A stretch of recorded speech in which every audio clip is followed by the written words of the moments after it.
주시는 말씀은 창세기 11장입니다. 창세기 11장 1절부터 9절까지 말씀입니다. 창세기 11장 1절에서 9절까지 말씀입니다. 제가 봉독해 드리도록 하겠습니다. 온 땅의 언어가 하나요, 말이 하나였더라.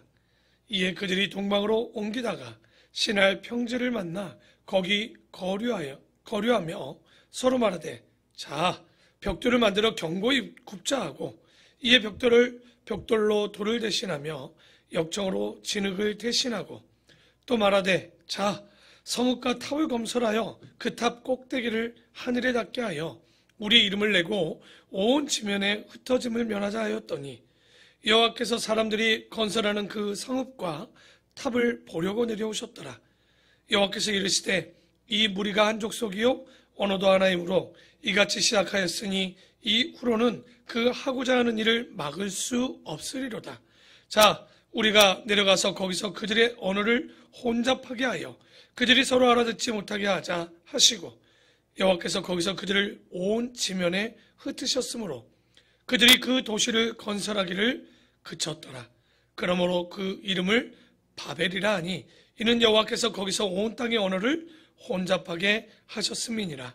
여호와께서 거기서 그들을 온 지면에 흩으셨더라. 아멘. 기도하겠습니다. 우리를 구원하시고 언제나 우리 말씀 가운데 거하게 하신 하나님, 오늘도 이 눈오고 정말 어려운 시간이지만 새벽에 깨워주시고 이 자리에 예배하게 하시고 주님 이 자리를 사모하게 하시고 주님만을 바라보게 하심을 너무나도 감사를 드립니다. 함께하는 이 시간 가운데 우리 마음 가운데 악한 것들 틈타지 않게 하시고 악의 영의 세력들 물리치게 하시고 예수의 이름만이 우리 가운데 거하게 하여 주셔서 하나님의 능력, 예수 그리스도의 사랑이 우리 가운데 가득 넘칠 수 있는 믿음, 우리 교회가 되게 하여 주시옵소서. 오늘 예배 위에도 주의 성령 함께 하시기를 소망하며 예수님의 이름으로 기도드립니다. 아멘. 샬롬, 반갑습니다. 오늘은 조금 여러분 댓글 좀 이따 하나 남겨줘도 좋을 것 같습니다. 아마 오늘 보시면 조금 화면에 뭔가 다른 게 있죠. 코로나 팬데믹 때문에 좀 여러 가지로 위험의 요소가 있어서 앞쪽에 아크릴판을 좀 댔는데, 제가 느끼기는 좀 소리가, 저는 여기 이제 안에 갇혀 있다 보니까 약간 동굴처럼 들립니다. 혹시 음성을 듣다가 예배가 끝난 이후에 좀 오늘 상태가 좀 예전하고 똑같다, 아니면 그냥 조금 다른 것 같다, 이렇게 좀 남겨주시면 조금 수정 보완해 나가도록 하겠습니다. 자, 오늘은 창세기 11장의 이야기를 가지고 창세기의 일부의 이야기였던 바로 일부의 네 번째, 우리가 창조, 그리고 타락, 그리고 홍수 심판, 네 번째 뭡니까? 그렇죠?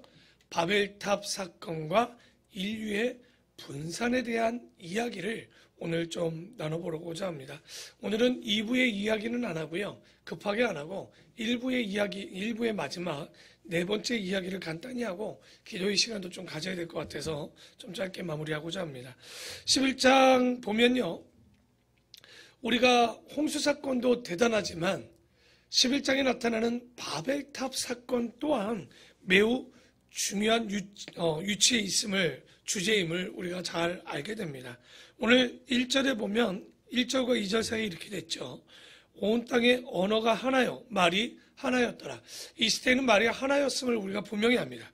그리고 이에 그들이 동방으로 옮기다가 시날 평지를 만나 거기 거류하였다라고 이야기가 나옵니다. 아마도 여기 바벨탑이 쌓였던 시날 평지는 지금 여러분이 알고 있는 국가는 이라크, 그리고 현재 이라크 땅이고요. 고대에는 바벨로니아라는 고대 국가가 있었죠. 그곳에 바벨탑이 쌓게 됩니다. 우리가 어제 창세기 10장의 이야기를 통해서 바벨론이라는 곳이 어떤 곳인가, 남신의 시작이요 여신의 시작이 되었던, 아주 음행과 음란이 가득했던, 그리고 우상 숭배의 시작점이 되어서 그 이후에 흩어졌던 자들이 바벨론에 섬겼던 그 여신과 남신, 아들신, 이것을 지금까지도 그 우상이 내려오는 것을 보면서 바벨론이 얼마나 끔찍한 도시였고 얼마나 심각했는지를 보게 됩니다. 바로 그 땅이 이라크요, 그곳이 바로 바벨론인데, 우리가 창세기 9장 1절에 보면 첫 번째 명령이 뭐였습니까? 창세기 1장 28장에 보면 아담을 통해서 창조 이후에 그들에게 주었던 이야기는 뭐냐면 생육하고 번성하라는 이야기였습니다. 하지만 아담의 후손은 전혀 번성은 했지만, 생육은 했지만 하나님의 뜻에 반하는 행동들을 너무나도 했던 거예요. 그래서 창세기 6장에 보면 그들의 죄악이 가득했다라고 노아 때의 이야기를 우리가 보았습니다.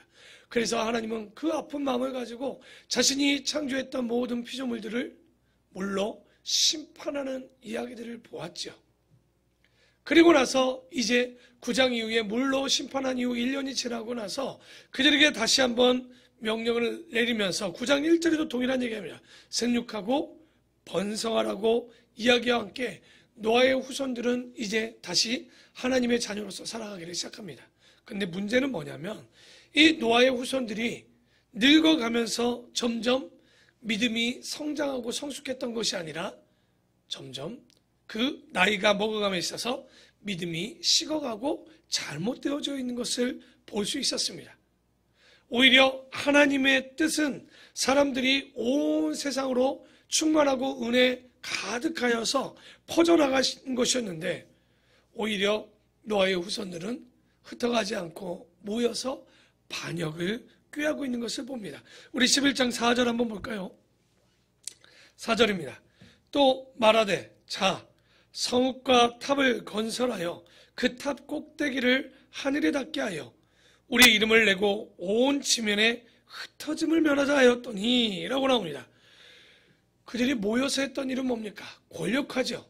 그리고 그 가운데 조직화하여서 흩어지지 않겠다라고 하나님의 말씀에 반하는 행동을 시작합니다. 이 이야기는 전적으로 하나님을 믿지 않는 행동임을 우리가 너무나도 잘 압니다. 그런데 왜 이 사람들이 탑을 쌓아서 꼭대기까지 닿게 하느냐? 우리는 여기서 한번 창세기 9장을 다시 한번 돌아가서 봐야 될 내용들이 있습니다. 외우기도 쉽습니다. 911입니다. 9장 11절에 보면 이렇게 나와 있습니다. 내가 너희와 언약을 세우리니 다시는 모든 생물을 홍수로 멸하지 아니하실 것이라. 땅을 멸할 홍수가 다시 있지 아니하리라. 그러면서 그 밑에도 얘기하죠. 하나님이 이르시되 내가 나와 너희와 및 너희와 함께하는 모든 생물 사이에 대대로 영원히 세우는 언약의 증거는 이것이라. 내가 내 무지개를 구름 속에 두었나니 이것이 나와 세상 사이에 언약의 증거가 되었다라고 얘기합니다. 그러면서 16절에 뭐라고 얘기했냐면 무지개가 구름 사이에 있으리니 내가 보고 나 하나님 모든 육체를 가진 땅의 모든 생물 사이에 영원한 언약을 너희들이 기억하리라라고 이야기했죠. 하나님께서 명령을 주고 말씀을 준 건 우리가 뭐 하라는 겁니까? 기억하고 기념하고 우리가 그 말씀대로 살아가는 것이 말씀을 받은 우리가 해야 되는 행동입니다. 그런데 노아의 후손들은요, 언약은 받았습니다.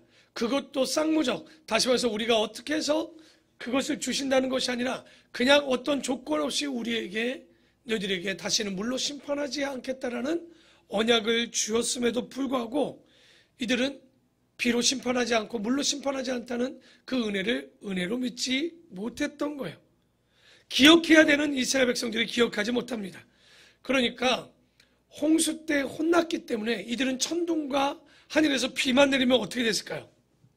우리가 옛날에 그러잖아요. 천둥 치면 어떻게 얘기했었죠?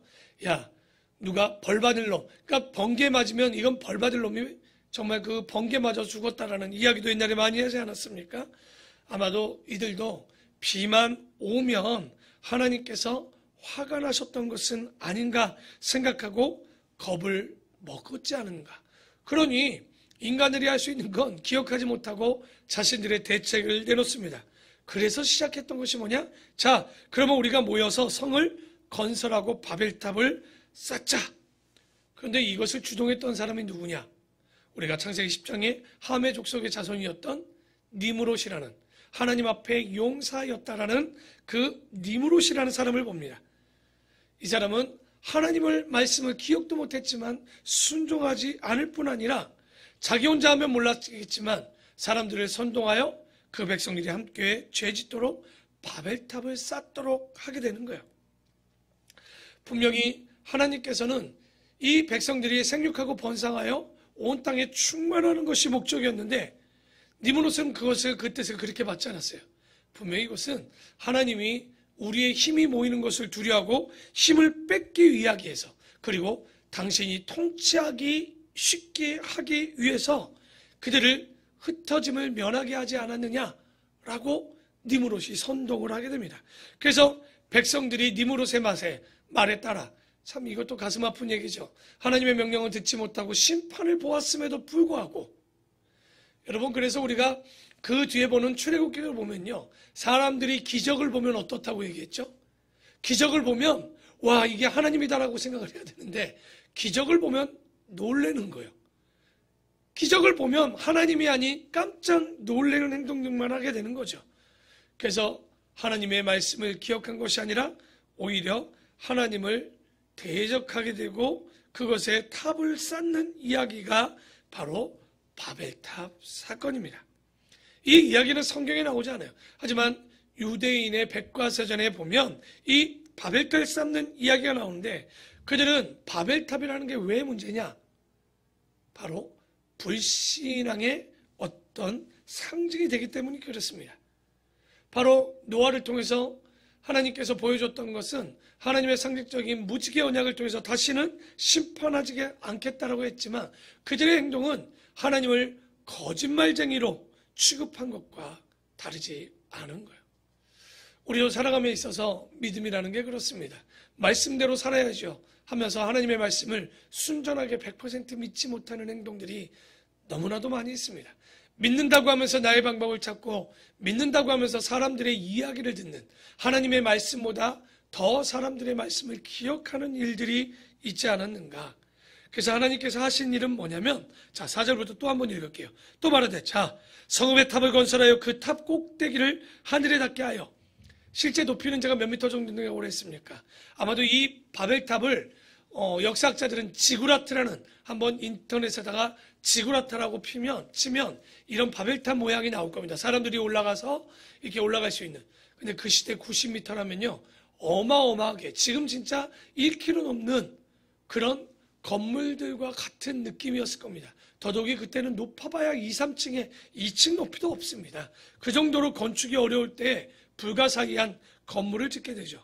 그래서 우리 이름을 내고 흩어짐을 면하자 하고 여호와께서 사람들이 건설하는 그 성읍과 탑을 보려고 내려오셨더니 여호와께서 이르시되, 이 무리가 한 족속이여 언어도 하나이므로 이같이 시작하였으니 이후로는 그 하고자 이는 막을 수 없으리로다. 자, 우리가 내려가서 거기서 그들의 언어를 혼잡하게 하여 그들이 서로 알아듣지 못하게 하자 하시고, 8절입니다.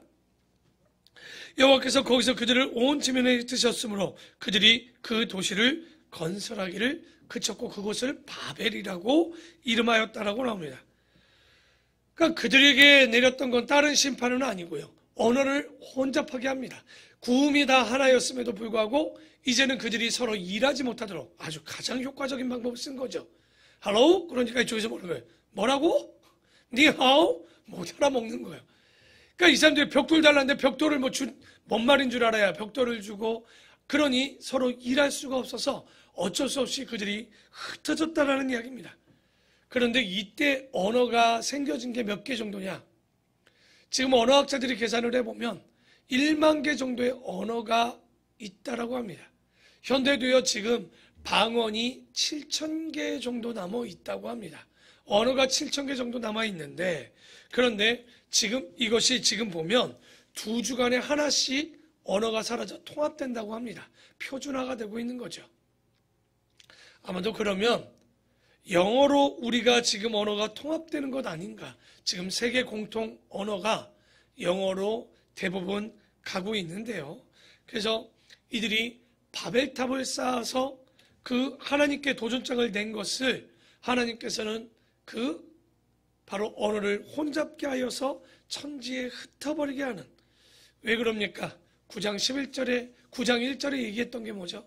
생육하고 번성하라는 것이 하나님의 뜻이었음에도 불구하고 그들은 기억하지 않았습니다. 생육한 게 아니라 오히려 흩어지려 할 때 흩어지지 못했다는 거죠.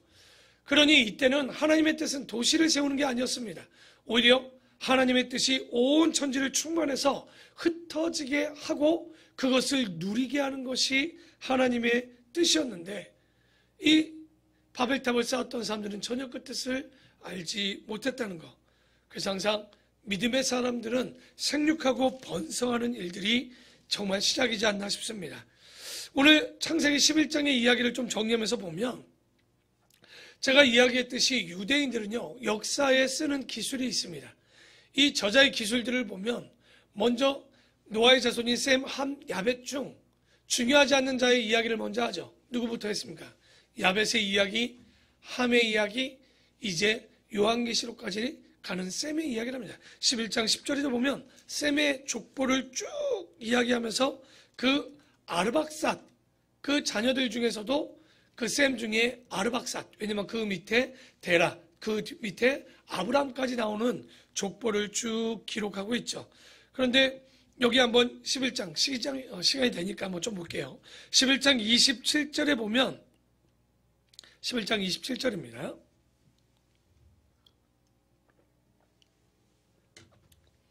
데라의 족보는 이러하니라. 데라는 아브람과 나홀과 하란을 낳고, 하란은 롯, 우리가 잘 아는 아브람의 조카죠. 어떻게 보면 이 하란의 조카와 함께 다녔었는데, 하란은 그 아비 데라보다 먼저 고향 갈대아 우르에서 죽었더라. 그러니까 우리가 이런 말들도 굉장히 헷갈리죠. 갈대아 우르, 누구의 고향일까요? 이렇게 생각하면 또 우리가 아브람의 고향인 줄 알지만 그거 아닙니다. 지금 여기 데라가 갈대아 우르에서, 데라보다 하란이죠. 하란이 갈대아 우르에서 태어나서 죽었던 것으로 보이고요. 아브람과 나홀이 장가들었더니 아브람의 아내의 이름은 사레며 나홀의 아내의 이름은 밀가니 하란의 딸이요 하란은 밀가의 아버지이며 또 이스가의 아버지더라. 사레는 임신하지 못함으로 자식이 없었더라. 데라가 그 아들 아브람과 하란의 아들인 그의 손자 롯과 그의 며느리 아브람의 아내 사레를 데리고 갈대아인의 우르를 떠나 가나안 땅으로 가고자 하더니 하란에 이르러 거기에 거류하였으며, 데라는 나이가 205세가 되어 하란에서 죽었더라. 꼭 우리가 성경을 볼 때 이런 것들을 잘 봐야 되는데, 그러면 아브람과 사레가 그 곳을 하란을 떠날 때 그 아버지 데라가 죽었다는 얘기냐? 그렇지 않은 이야기입니다. 하란에서 죽은 것이 아닙니다. 여기 보면 아브라함이 하란을 떠날 때 나이가 몇 세였습니까?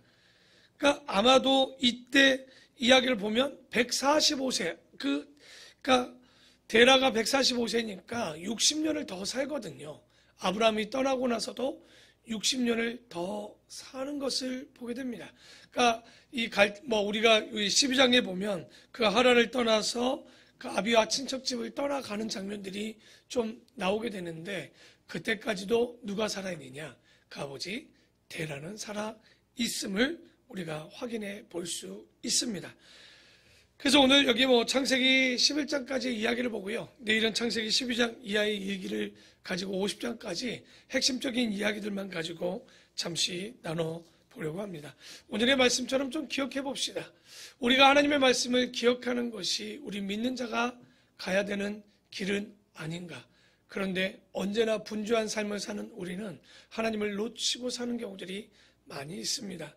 오늘 바벨탑 사건을 통해서 우리가 기억해야 되는 것, 우리가 그 하나님을 두려워할 수는 있지만 그 하나님의 말씀을 기억하지 못하면 이런 바벨탑을 쌓는 일들을 벌일 수밖에 없음을 다시 한번 기억하시고, 우리가 온 천지에 그 말씀대로 말씀과 은혜가 충만하여 흩어질 수 있는 우리 믿음의 자녀들 되시기를 축원합니다. 기도하겠습니다.